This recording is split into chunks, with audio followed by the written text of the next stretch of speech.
Les mots des versets 1 et 2, première partie. Après avoir vu la structure des versets 1 et 2, nous allons maintenant faire quelques commentaires sur certains mots des versets 1 et 2. Alors j'ai fait une petite sélection de mots que je trouvais intéressants à faire quelques commentaires.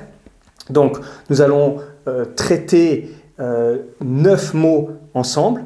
Et puis dans cette vidéo, eh bien, nous allons traiter de 4 mots en particulier. Alors on commence avec le premier mot.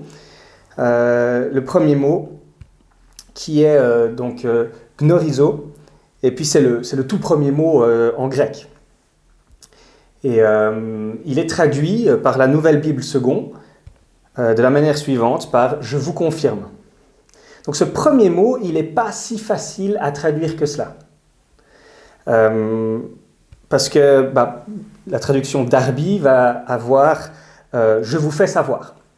La Tub va dire, avec la plupart des traductions françaises, « je vous rappelle ». Et puis la Nouvelle Bible Second a « je vous confirme ». Alors Robert Somerville présente bien la difficulté dans son commentaire sur 1 Corinthiens. Donc il nous dit la chose suivante. Le verbe qu'il emploie, gnorizo, peut surprendre. Il veut dire « faire connaître ». Donc, la première signification de ce mot, c'est « faire connaître ». Et il continue dans son commentaire. « Or, ce que l'apôtre expose ici est un message que les Corinthiens connaissent déjà. C'est pourquoi la majorité des traductions préfèrent rendre gnorizo par « je vous rappelle ». Donc voilà, vu que ce que Paul est en train de dire là, les Corinthiens le connaissent déjà, eh bien, on traduit ce mot qui veut dire « faire connaître » par « je vous rappelle ». Il continue, mais ce n'est pas exactement ce que Paul a écrit. Il nous semble que la Nouvelle Bible Second est plus proche de la pensée de Paul en traduisant « je vous confirme ». Autrement dit, je vous fais connaître à nouveau ce que je vous ai déjà annoncé.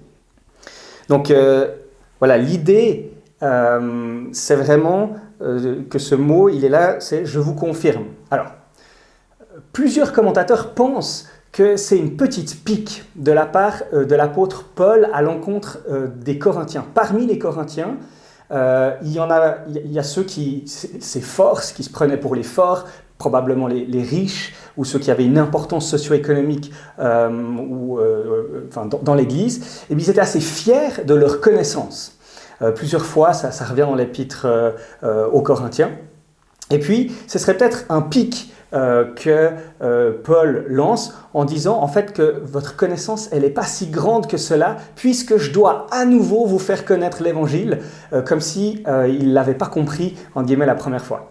Donc voilà, c'est pourquoi Paul va leur confirmer l'évangile qu'ils devraient connaître, eux qui se vantent d'avoir la connaissance. Alors c'est une hypothèse, donc voilà, je vous laisse avec ça. Et puis nous pouvons passer à notre deuxième mot, où j'aimerais faire quelques commentaires.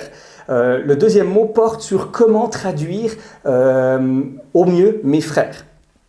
Alors, c'est adelphoi, et puis la Bible, la NBS traduit frères, mes frères, c'est la plupart des traductions qui ont ça. Mais le commentateur T. Sultan pense que c'est en réalité plus fidèle à l'intention de l'auteur de traduire par mes frères et sœurs.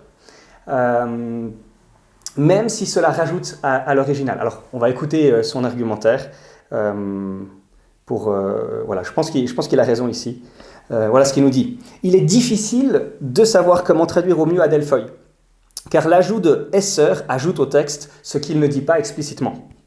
Néanmoins, la forme masculine incarne régulièrement un sens inclusif de genre, et Paul inclut aussi les femmes de la communauté. Donc on a des passages dans l'épître aux Corinthiens, où clairement Paul s'adresse aux femmes présentes dans l'assemblée. Il serait plus trompeur de traduire adelphoi par frère que par frères et sœurs. Lightfoot parle à juste titre de liens familiaux ici, et le grec classique utilise adelphoi pour désigner par exemple un frère et une sœur. Donc voilà, selon lui, on a des exemples pour traduire frères et sœurs, et ce serait, selon lui, en tout cas, plus fidèle de traduire frères et sœurs, et je suis d'accord avec lui à ce niveau-là. Donc, notre troisième mot, c'est un mot très important pour notre étude, c'est to evangelion, et puis que la Nouvelle Bible seconde traduit par la bonne nouvelle. Oh, pardon, la bonne nouvelle. Je vous confirme la bonne nouvelle. Donc, on peut traduire la bonne nouvelle, c'est évangélion veut dire bonne nouvelle, et puis on peut aussi traduire l'évangile. Alors, je trouve très intéressant, c'est très intéressant à mon avis, d'observer qu'on a en français le mot évangile qui vient du grec pour bonne nouvelle. D'accord ? Donc c'est vraiment très intéressant de voir qu'on n'a pas seulement traduit le mot grec, to evangelion, mais on l'a translittéré. Et puis, ça certainement en raison de son importance théologique. Donc à ce sujet, écoutons Joseph Fitzmayer qui nous dit la chose suivante. L'utilisation chrétienne distinctive du terme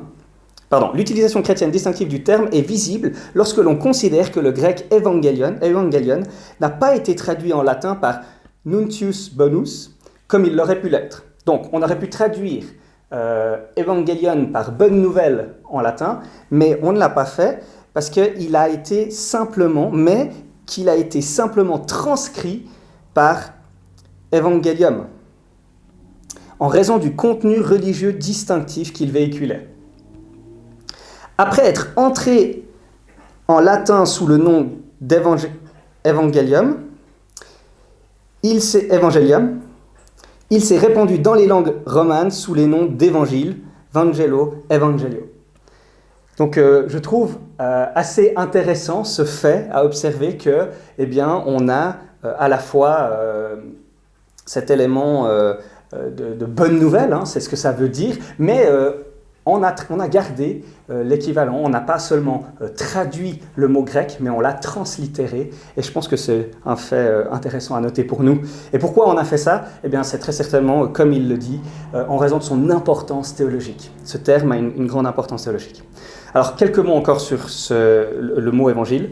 Donc, le mot évangile apparaît 76 fois dans le Nouveau Testament, et puis sur les 76 apparitions du mot, 60 se trouvent chez Paul. Et puis voilà le commentaire que fait Don Carson à ce sujet, dans un article sur l'Évangile. Il nous dit, en d'autres termes, c'est un mot typiquement paulinien, sans l'être exclusivement.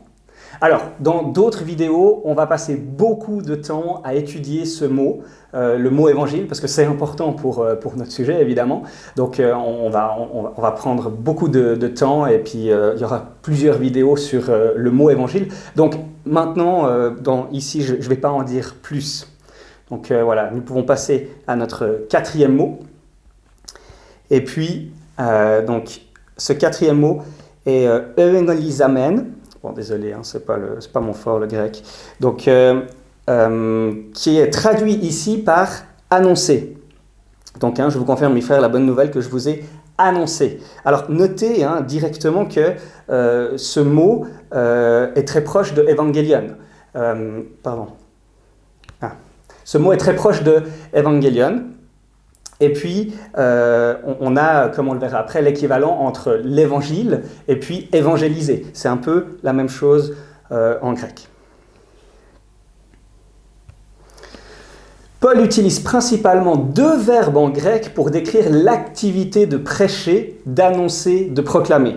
D'accord ? Donc Paul, il va utiliser principalement deux verbes. Ce n'est pas les deux seuls verbes qu'il utilise, evangelizomai et puis kerusso. Il y en a d'autres, mais ces deux-là, c'est les principaux que Paul utilise, parce que chacun de ces deux mots est utilisé plus d'une vingtaine de fois, alors que certains autres mots sont utilisés, certains autres mots pour prêcher, annoncer, proclamer, sont utilisés une ou deux fois, par exemple. Donc, voilà, c'est les deux verbes principaux. Et puis, on peut dire la chose suivante, ce commentateur dans cet article de dictionnaire, il nous dit la chose suivante, il est généralement vrai de dire que l'un des deux verbes tend à souligner la qualité du message et que l'autre tend à souligner l'activité de la prédication. Donc, evangelisomai va plutôt souligner la qualité du message, et donc plusieurs fois on va traduire en fait ce verbe-là par annoncer l'évangile. Et puis, kérusso va plutôt être traduit par proclamer. Donc, mais après, c'est assez flou, hein, c'est généralement vrai, mais il y a évidemment des exceptions. C'est pour ça qu'il nous dit « Cependant, les groupes de mots se chevauchent. » Voilà.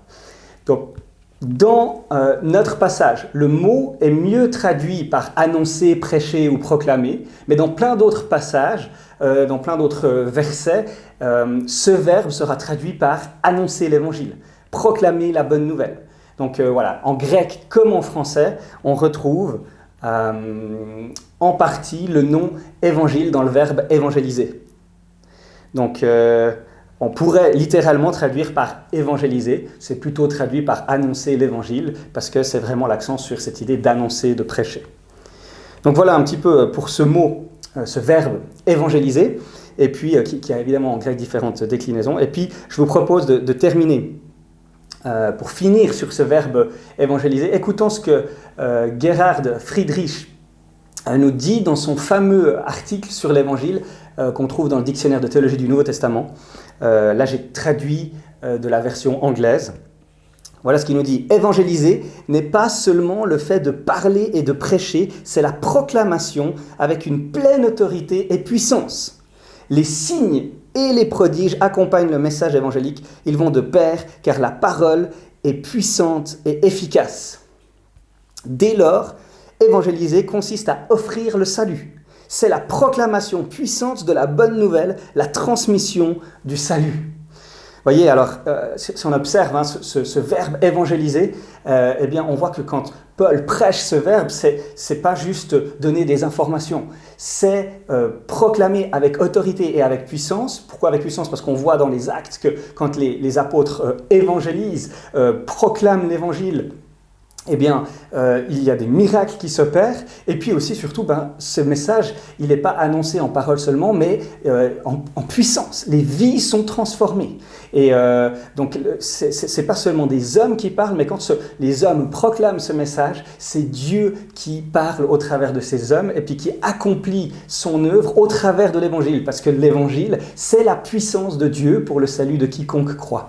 Alors, on aura le temps encore de développer ces idées quand on se plongera plus sur le mot évangile, en particulier chez l'apôtre Paul. Donc voilà pour cette première partie concernant les mots des versets 1 et 2.